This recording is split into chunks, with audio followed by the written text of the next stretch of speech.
Hey listeners, powered up by Mazer Group, this is the Turnin Dirt podcast. I'm your host, John Mazer. Good morning, Sarah. Good morning. How are you? I am fantastic. Good. Very excited to have you today here, Sarah. Sarah is the Executive Director of Egg in the Classroom Saskatchewan. A great topic to talk about, and one that I like to talk about because anything involving inserting agriculture in any type of classroom, I'm a huge fan of. Engaging the younger population of Saskatchewan, Canada, North America, whatever have you, is always a good thing. We're an industry that, from an equipment standpoint, an equipment seller standpoint, we're an industry where our customer base is slowly declining and to bigger farms. So anything that gets people, especially young people, re-engaged in the industry is exciting. So thank you so much for being here, Sarah. I'd like to start off with a little bit of your background, if we could. You just mentioned to me that you've been with Egg in the Classroom for how many years? 20 years. 20 years. Yes. Did they give you some sort of present or anything? They did a very nice acknowledgement at a mixer event that we had here earlier in April. So it was a surprise and it was very nice. Was it the Catalina wine mixer? No. Okay. We'll just stick with mixer. So 20 years with Egg in the Classroom. How did Sarah's path end up in Egg in the Classroom? Yeah, great question. Well, I grew up on a farm, mixed farm near Jasmine, Saskatchewan. And I like to say we grew up on the type of farm that most people still have that nostalgic view about, because we milked a couple cows and we had chickens and pigs and ducks and geese and 4 kids. So there was a lot of free labor on the farm. And so I'm not sure if there was a coincidence, but when we all left home, so too did the majority of the animals. Oh, really? How was that? Yeah. So I grew up in agriculture. I loved it. I decided to go in to study agriculture. And I remember one time when I was a teenager and we were sitting around the table, and my dad at the time shipped grain carts himself. Like, instead of going through the elevator, he would ship his own producer car. And he was waiting to ship a car of flax, and there was a fire in a factory in, I can't remember, I think it was France. And so because of that, the price of flax went up. And I remember thinking, like, this is so cool. Like, what happens in somewhere else in the world is like actually impacting our farm. So I decided to go into agriculture and studied agriculture economics, and that was good. And then, worked for a few BASF for a little bit and wanted to travel. So I did some stints, spent some time in Australia, and spent 2 years in Uganda in East Africa. Oh, wow. Yeah. And so I think that was a really pivotal time in my life, and really, I guess, came face to face with what true food insecurity really is. Found my way back to Saskatchewan, and I actually worked on Muskowgan First Nation for 2 years with high-risk kids, and then kind of was looking to get back into agriculture a little bit, and this position with agriculture in the classroom as executive director came up, and they hired me, and I don't really know why, because I was pretty young and had no experience, but the organization at the time was pretty small. There was just myself and another part-time person, and yeah, I guess over 20 years, I've had a fantastic team and been able to grow the organization and do some really amazing things in the world of ag education. Wow, that's amazing. Can we reverse back a little bit to your time in Uganda? Like, yeah. You have a very diverse background, which is awesome. But what you mentioned about, seeing the real fight for food, if you will, and like the situation there. So obviously, not obviously, but what led you there? And then obviously a pivotal moment in your life. So I knew that I wanted to travel a little bit more, and Canadian International Development Agency had internships. And so I applied and got lucky enough, and I got placed in Uganda. And full disclosure, I did have to, open up a map and look at where Uganda was. And then I was like, oh God, it's like right beside Rwanda and Kenya. And when I phoned my dad to tell him, and I said, guess what, Dad, I'm going to Uganda. And he said, call me back right away and tell me something different. And I didn't, and I went. But yeah, it was a really, really interesting country to live in at the time. Northern Uganda had been in a civil war for about 18 years. And so Northern Uganda was essentially, there was a couple towns, and then the rest of the people really in Northern Uganda lived in internally displaced persons camps. And they were losing all of their agriculture and their farming knowledge because they were living in these camps. And there was, I mean, many horrific things that would happen. The families couldn't live on the food that they were provided by the World Food Program. And so they would try to, farm a little bit. And, there were so many horrible stories where women would be going to work in the fields outside of the camps and would be attacked and killed by the rebels.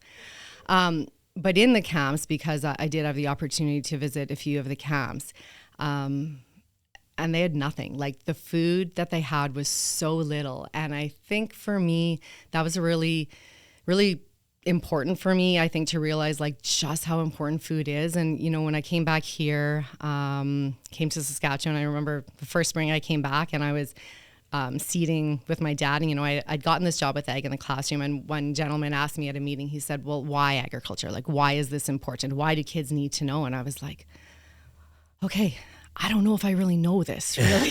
I was young and I'm like, well, I know that it's important, but like, why is it important? And then I was at home and I was harrowing or picking stones or something. And I got out and I was like, I remember actually picking up the dirt and going, well, because we're growing food, we're farmers like my dad, we're growing food that is feeding the world. And there are people in the world who don't have enough to eat. There are many people here in Saskatchewan, in Saskatoon, in Regina that also don't have enough to eat. Those are for different reasons though. And so that's not to be taken lightly either. But food insecurity, it's a real thing. Mm-hmm. And I think that the work that we do at Agriculture in the Classroom, that's always been a particular passion area for me, because we need kids to care about food, about the people who are growing the food, to support this industry so that we can, one, reduce food insecurity around the world, but also continue to farm in a way that is going to protect the environment that my kids are going to grow up in and my grandkids are going to grow up in, and to keep our cultures and our communities alive. Yeah. So that, talk about a pivotal moment. So,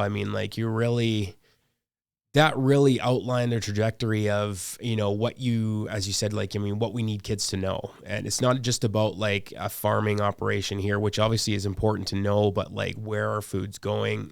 And we actually are feeding the world. And I say that all the time because that's why it's such a crazy and awesome industry to be in, because like I preach that all the time, that we're feeding the world here. Like, we've got the best farmers in the world. I think in Western Canada, I did say Saskatchewan, but we're in Manitoba and Saskatchewan, but in Western Canada for sure. And we are feeding the world. So, it's an amazing story, that the fact that you were over there and you get there's not too many people around that can say that they've spent that kind of time over there. Right. And when you were over there, were they in the middle of that Civil War still? Or yeah.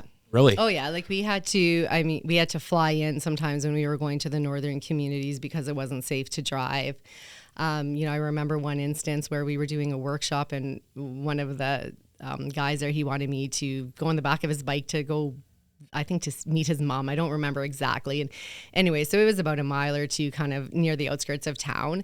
And then we saw a big pickup, not a pickup truck, like a big truck roll up, and there was just army that was just jumping out. I'm like, what are they doing? He's like, oh, they're deploying for the evening, So there's this world that's out there that has a lot of strife. You don't have to, all you have to do is watch the news or read anything today, and you can certainly see that's going on. But I think what's interesting, if we go back to circling to food and food education, I think food is so powerful. Food, it can be used as a weapon. It has been used as a weapon. But it's also the thing that brings people together, and it grounds people. And so a lot of the activities that we'll do in the classroom, we often start with, we have this little activity that's called My Food Story. And we ask people to think about their food story and building that connection, because there's so much richness that comes when people take the time to connect the food to the memories that they have. And while I'm acknowledging that not all memories around food are positive for some people, for many, many people they are. And then when they start to say, oh yeah, this, turkey dinner that my extended family gets together about, or when we all get together, when we make sausage at my parents, or we're doing this, then they're like, oh, okay, where did this come from? I want to learn a little bit more. And so that is a really great entry point for us with kids who are as young as 5, all the way to the adults and the pre-service teachers that we work with. Yeah, absolutely. So Is the go? I'm not going to spend too much time more on Uganda, but it's just so intriguing to me. Did that? I mean, your time there, did it become part of the curriculum, if you will, and teaching that sort of thing? Yeah, it actually did. So we have a couple of different resources that are around food security. We have a really pretty in-depth grade 7 resource that is all around food security and Saskatchewan's role in global food security. And so the whole resource is based on looking at what we in Saskatchewan have and different things like regulation and transportation and storage and food production practices and how that all connects to like, you know, food security at a global level. Yep. And certainly because that's been my passion area for me, that I've leaned into that. And the great thing on the school side is that there's a lot of the social studies curriculum that is around topics like that. And so it's been able to bring agriculture education into the classroom, not just through science, which science is also great and very important. We do a lot of things there. Leaning into the social and the health curriculums has allowed more opportunities and more teachers who maybe wouldn't necessarily choose to bring agriculture into their classroom has been able to bring it in. And I also just think it's really important. Like we, you know, I know that this is Western Canada, but here in Saskatchewan, we have almost half of the arable land in Canada. And I have often had conversations with people who really believe that everything should be local and we shouldn't be export driven. But the conversation changes when I say, well, we have half of the arable land in Canada and we have 1 million people as a population. Do you think perhaps it's our responsibility to use that land in a wise way to help feed others? And then the conversation changes. And that's really important because sometimes people who feel that everything should be very, very local are the ones who aren't necessarily supportive of some of the other technologies or like the trade, right? And, you know, we're forever, I think, in agriculture across Canada, carrying both the opportunity for that local food and for the export markets, because both are important and it's both and that need to grow here in our country. Well, could our population even eat the food we produce if we have how much of the land? Well, like in Saskatchewan, no, definitely yeah. not. And also it's our economic need to export That's right. it as well. It's our economic need, and also we have really long cold winters here, so we can't grow all of the food. And the reality is people don't all want to go back to the way that maybe I grew up, where my mom canned everything and froze everything and we lived the 100-mile diet before it was a fad, right? People don't want to do that. They like the idea of it and they'll dabble in it.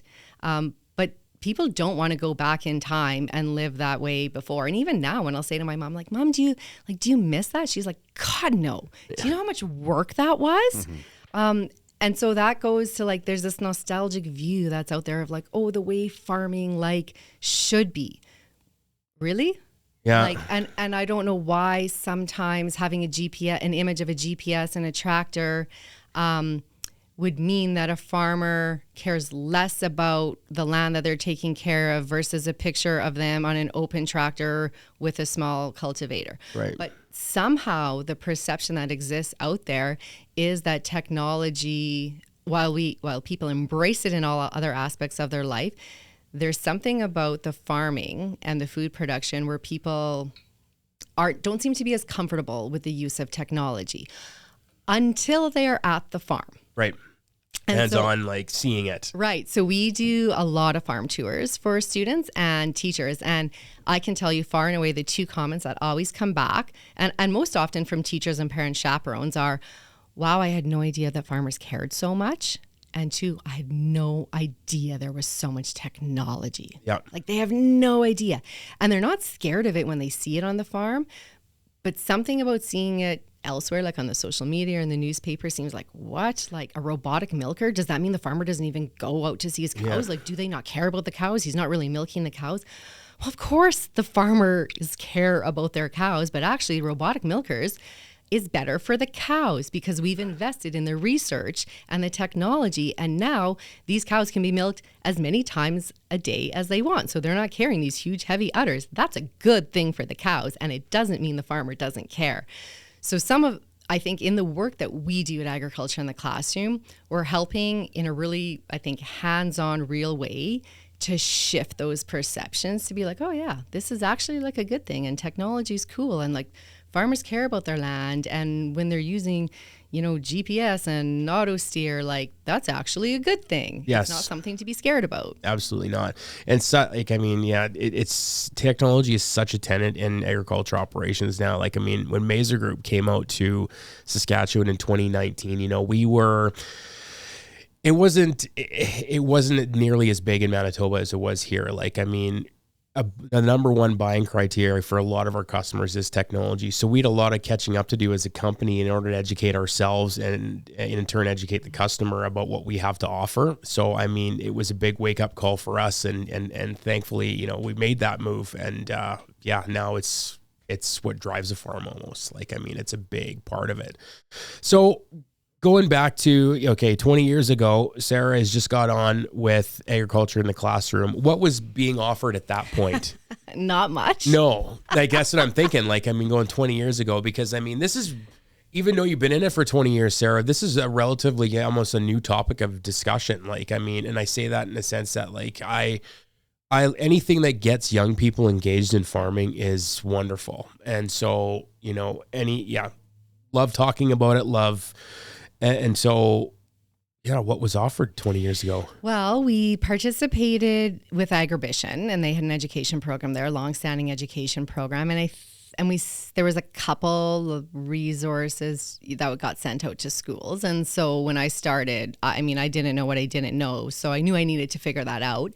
And that was at the time where Saskatchewan had actually just amalgamated to 28 school divisions. And so I called up and made appointments with the superintendents from all 28 school divisions, or almost all of them. I didn't go to Lacrosse, I think, and I went out and I met with the superintendents and I said, I'm Sarah, I'm with Ag in the Classroom. This is what we do. And the superintendents were like, oh, that's great. That's important. I said, what do we need to do so that teachers will want to bring agriculture into the classroom? And the response was pretty consistent across the board that whatever we did needed to be hands-on, it needed to be curriculum linked, and it needed to be better than whatever the teacher was already using.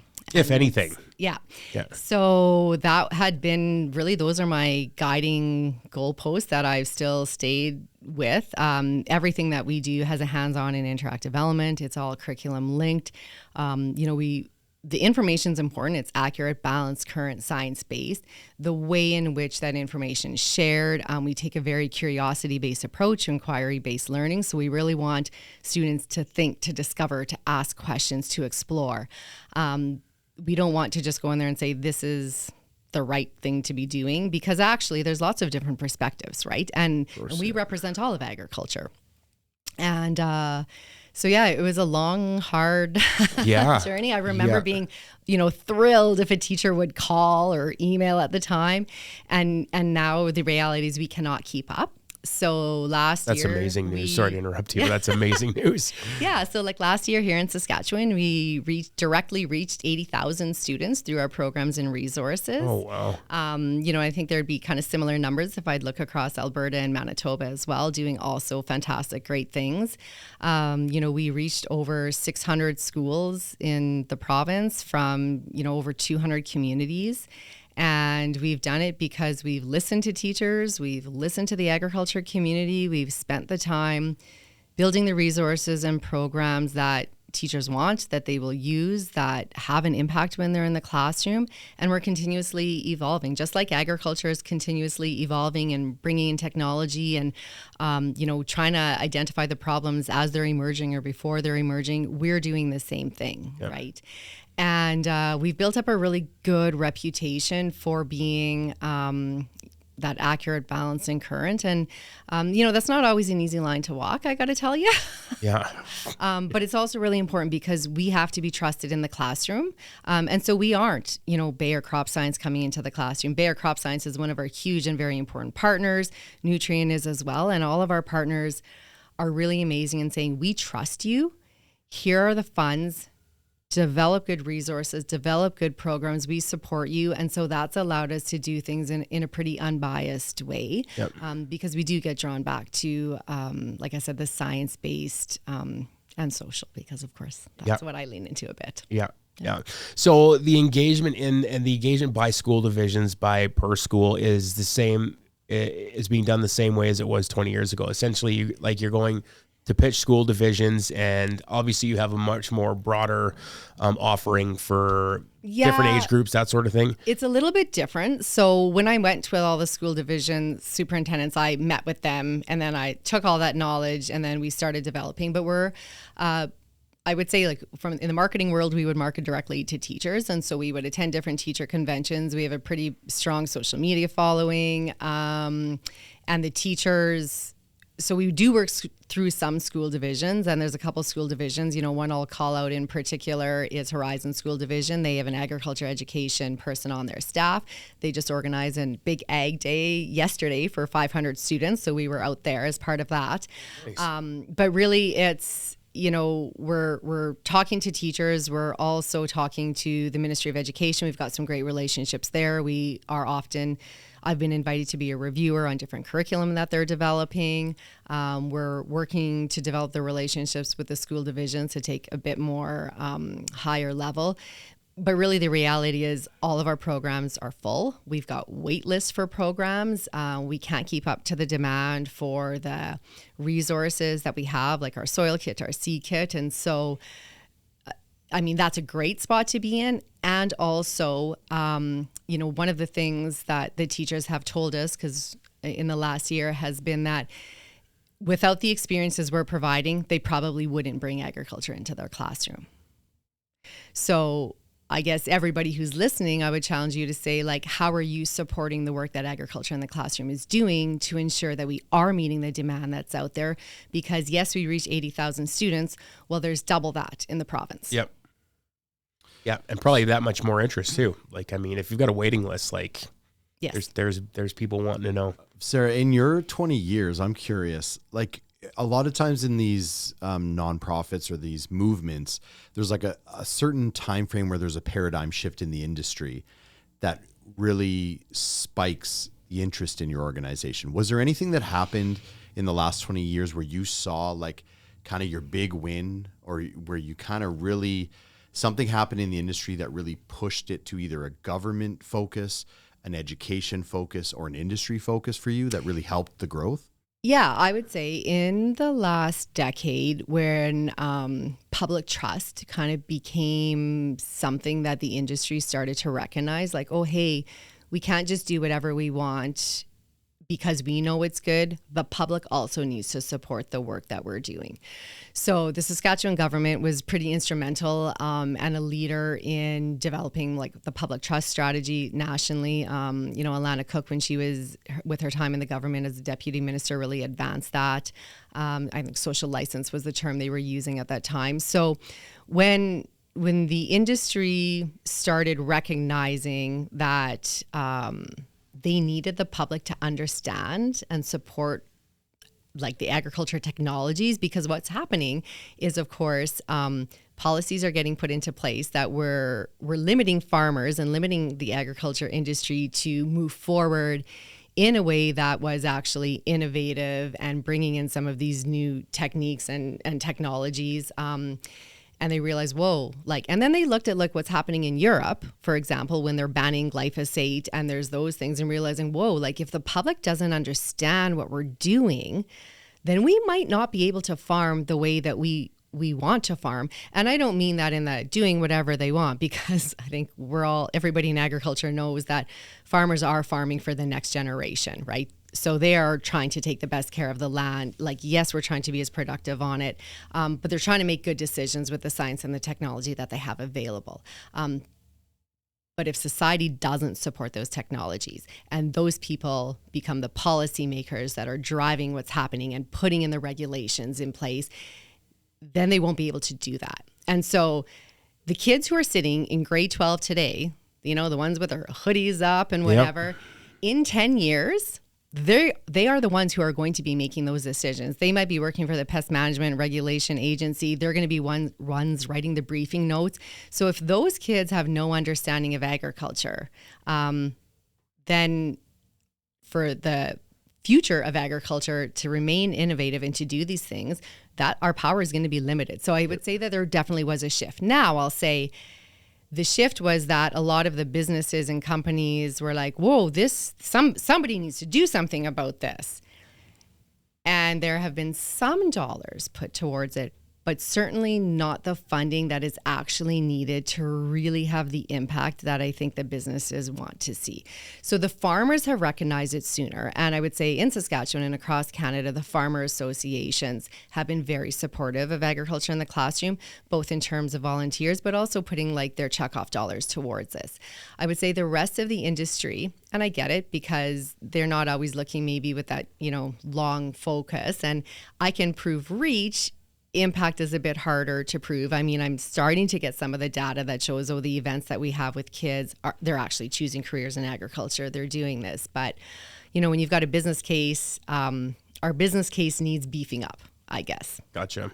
Yeah. What, at what age does it start? Like, I mean, what age does the curriculum start from Egg in the Classroom? So, just on the terminology, like the Ministry of Education would develop curriculum and we develop programs and resources. Okay, but sorry, that's yeah. fine. Doesn't matter. Yeah. Well, we start at kindergarten. We have a Nice. kindergarten learning kit. And then, so at the elementary, it's really focused on where your food comes from, production agriculture. We've got some amazing events like our food farm events that we've got 10 locations across the province where students come in grade 3 and they plant and they participate in different activities.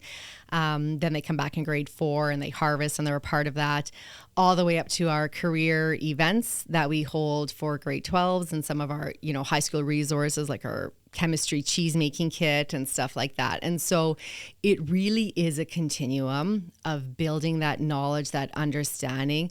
And so our goal is that when students graduate grade 12, that the actions they're taking reflect their care for and contribution to agriculture. And that's a process to get there. That's pretty amazing. I got a question. Yeah. I'm curious about what, I don't know, demographics or that you notice of the people that do kind of show peak interest. I know me and John were talking about this, so maybe I'm stealing his question here, but we always talk about how there's this perception of farming that seems ancient to me, who I didn't grow up in a farming culture. So it kind of has a misconception. And then when I, see the equipment that John's selling and the technology and the self-driving and, these farmers that are, making good money, having very meaningful careers with a noble purpose, which you talked about. I'm always wondering why I never got taught this earlier about these options. So now that you're in there and doing the work, I'm curious, like what types of people do you feel drawn? Is there male versus female? Is there blue collar versus white collar backgrounds? Is it always farming families they're like, I know all this? And is it the people that didn't grow up like that are drawn to it? Like, what do you? Yeah, that's a great question. So I would say in my first decade back in the classroom, it was the people who were from the farm, right? It was the teachers who'd grown up on a farm, kind of cared about it. And in the similar time frame when the industry started talking about public trust, that's actually when I think food became more out there and more interested, and people were caring more about where was their food grown. I think that, the 100-mile diet started to be a thing, and then, food costs started rising. There was lots of things going on. So the general interest in food and the environment peaked. So now the teachers who come to be involved with us, they span everything, every background, from growing up on the farm to not growing up on the farm to being from rural areas, urban centers, community schools. So, I think some of it is because of the work that we've done to position agriculture in the classroom as being really good tool for teachers to use no matter what their background is on agriculture. And that is really about the food. And, we will help them teach their health and their science and their social studies. And we've just got really good resources.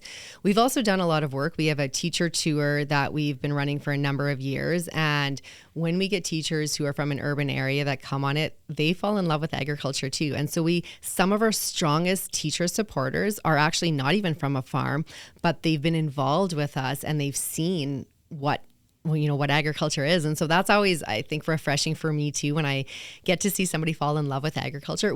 I have employees also who didn't come from an agriculture background.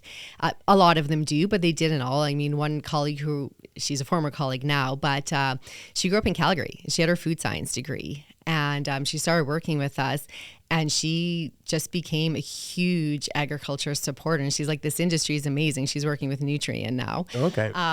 But it's just, I think our industry draws people in. We just need to open the doors and invite them in. Yeah, totally. It, is there anything right now, like, I mean, moving forward into the future, Sarah, like, is there anything, what's agriculture in the classroom have the potential to grow into, or is it already at a level where it's like, we're perfect, we're educating the right things, we just need to refine it a little bit more, or is there something more that you want to see? Well, I mean, there's always an evolution that needs to happen. On the program side of things, I think we've built a really strong suite of programs for elementary. We need to continue to build for that grade 7 through 12 age group. There's a number of challenges that makes it harder to get kids out of classrooms and things like that. But when it comes to the resources side of things, we have, digital learning kits, storybooks, a lot of different things. Well, those have a lifespan. And so there's continuously a need to update, revise, but also create new ones. And curriculum in Saskatchewan doesn't change all that often, and neither does it across Canada really. But when it does change, we want to be ready with new resources to position there. And we haven't met the demand. We are not meeting the demand. So I would argue it's imperative we do grow, because there are, thousands of teachers and students who are still not a part of Ag in the Classroom, where they can't get into any of our programs. We have a school gardening program that is, our Little Green Thumbs program, which is an intensive gardening program where students, grow seed to salad. We have about 135 gardens in the province, but we probably turn away 40 classrooms every year from applying for that. And so there's a lot of opportunity to grow. And I would say too, when we look at as agriculture changes, if we are not also talking about what's happening, what's coming down the industry, if you look at, big data and AI right now, well, it's really important that for the high school students, they're seeing the opportunities in agriculture if that's their interest areas, right? So we need to continuously evolve and develop and grow. And it's really important that we have the support of the agriculture industry to do that. We've got the system. I think we know how to grow. We know how to develop really quality resources and programs. But there's more to be done. And I think when we look across Canada too, we're always looking for synergies in what we're doing. We have kind of we R&D a lot, rip off and duplicate. Yeah. That's what we do. I've never heard that, and I love it. Because really we're all across the country trying to do the same thing, and so there's a ton of collaboration that happens, which reduces our costs, and that's really good.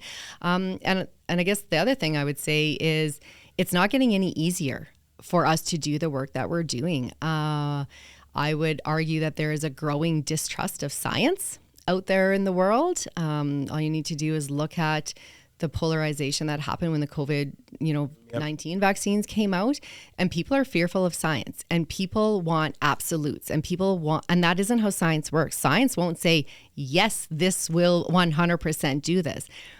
And people aren't comfortable with that. So then they distrust science, and the explosion in social media, by and large, is not helping agriculture. No. I'm just going to say. Yeah. I'm curious, when you say people need absolutes, what people are demanding that the science be absolute? Is it the farmers that are using this? Is this the educators? It's like the educators. It's the kids, right? It's like, well, what do you mean that Roundup is not, you can't guarantee me Roundup won't cause cancer? So that's the example you're using. So yeah, so not I think on the farming side of things, 100% they get it. Oh yeah. And yep. And the science teachers get it. But there's a lot of people around and in between. I think we live in a world where people are overly critical anyways. It's absolutely absurd. Yeah. But I mean, how do you deal with that kind of pushback from people in the classroom? Yeah, well, I think we go back to the scientific principles, right? And we talk about what science is, and that, how science works to disprove things, and also understanding the context of the information, right? And so, I heard Joe Schwartz, I think he was, I don't know if either of you have ever heard of him, but he's a chemist and he does a lot of talks and he's great. And, he talks about when people are really concerned, like, oh, there could be something in this water bottle that there's like 1 part per billion that causes cancer. And people are like, all they hear is like, that could cause cancer, right? Yeah. And, he draws this analogy and he says, if you take an aspirin, and you crush it up and take one tiny little bit, it will do nothing for your headache. If you take the proper dosage, you take 2 aspirin, it'll get rid of your headache. You take the whole bottle, you end up in the hospital. So where people are missing all of the information and the story. And so in the work that we do and the way we try and present information is kind of sharing the whole story and talking about, I don't want to say advantages and disadvantages because that's not right. It's more of like sharing all of the information.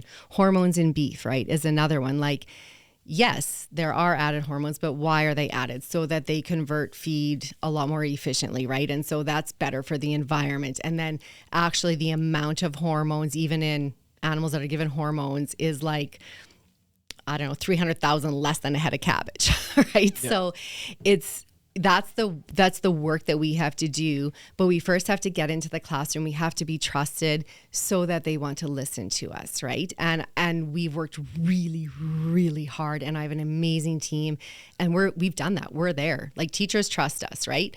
By and large, right? I mean, there'll probably always be a few, but we are in a good position, and right now I feel that the opportunity is incredible for us to do a lot more. And the work that we're doing, we have so much fun. Like, it's fun to dig in the dirt.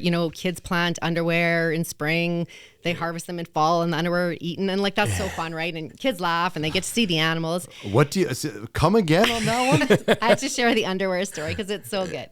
So what is eaten? Well, if you have healthy soil, all of the little microbes are going to eat the underwear. And so when the kids dig up the underwear in fall, if the soil has been healthy, it's just shredded. And so I'd still wear them. I don't know if you'd wear these. I'm going to show you a picture. Man will never give up his underwear. Like, have you seen that meme where it's just the elastic band from the underwear? Oh, some of these look like that. And then you hold up and you're like, these are still wearable, right? Yeah, these are good. These are good, right? Like, a guy will wear them till there's nothing left. So we have so much fun, right? And the kids have fun. And along the way, the kids are learning. And for a long time, I think the agriculture industry said, oh, like, look at ag in the classroom. Like, that's so nice. Like, the work that they do. And like, they have a lot of fun with kids. Yeah, of course we have fun. That's how we do the work. And it's for such an important reason, because we are building this critical knowledge infrastructure to allow agriculture to innovate, to be resilient in the face of all of the trade disputes and the regulations and everything that's coming. Like, it's critical. It's like this knowledge infrastructure across the country to allow Canadian agriculture to thrive. So yeah, of course we have fun. But it's not a nice to have. I would argue it is a need to have. Absolutely. Yeah, absolutely. So, in saying that, like, we're always, you're ready to grow, you can grow. Like, there's a wait list. Agriculture in the classroom, kind of a two-pronged question. One, are you always looking for new team members? And two, like, you're the executive director for Saskatchewan. Are all the provinces combined under one umbrella, or are they all their own entities? Can you transfer back and forth from province to province? How does that work? Great question. So every province has an agriculture in the classroom organization. Agscape is in Ontario. It's under a slightly different name. And we do have an umbrella organization, Agriculture in the Classroom Canada. And there is, as I mentioned, a lot of sharing. Now, education is a provincial jurisdiction, which means the curriculum is not identical across all provinces. So that presents a few little challenges in sharing, but we're able to find ways around it.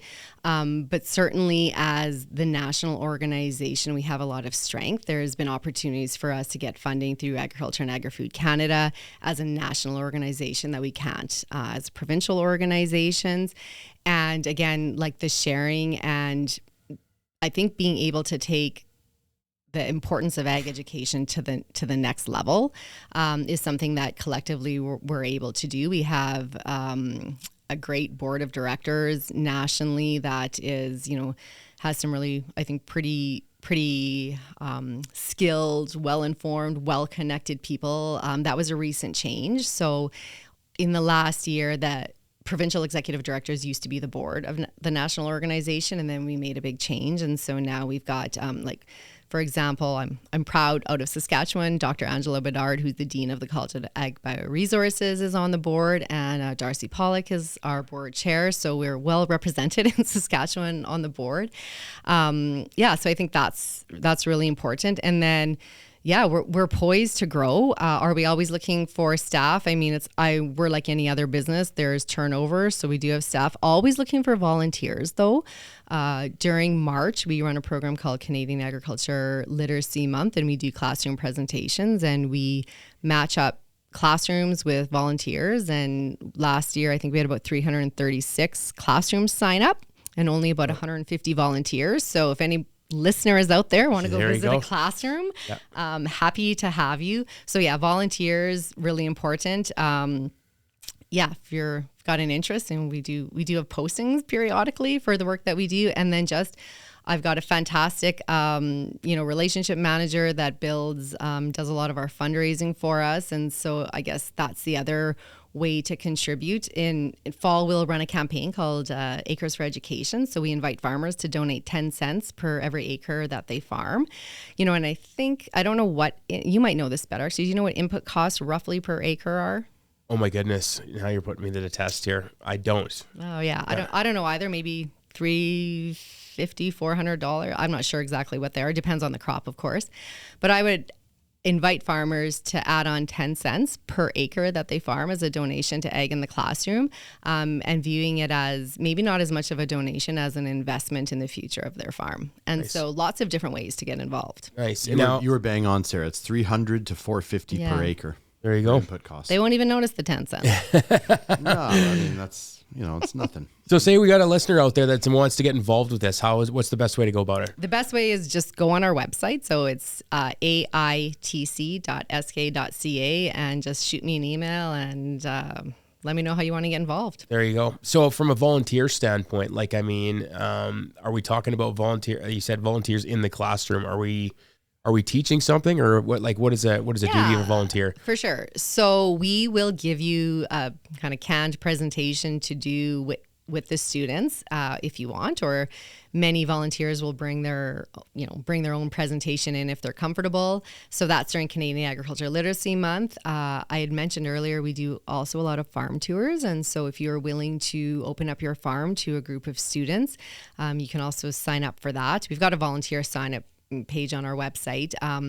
So for reference, we provided bursaries and helped organize 55 farm tours this spring, and we had 99 applicants. Wow.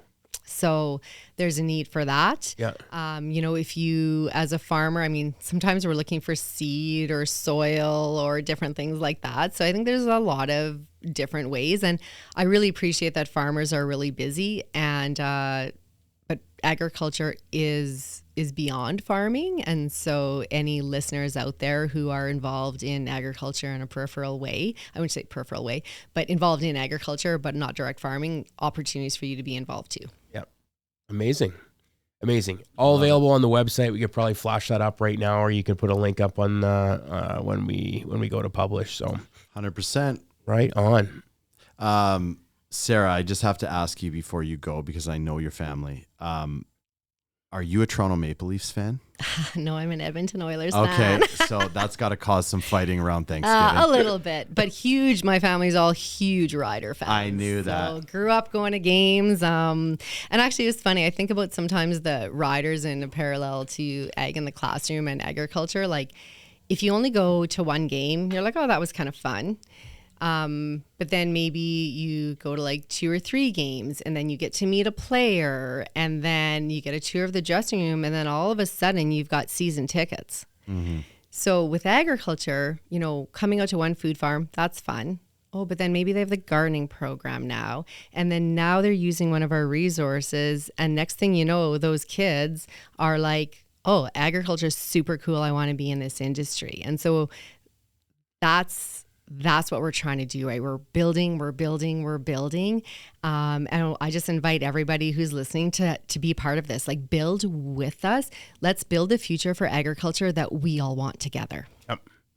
Sarah, Thank you so much for coming. This has been amazing. Keep fighting the good fight. We love what you're doing for agriculture. We love what you're doing for the industry. And yeah, we wish any way that Turnin Dirt can get involved, we will.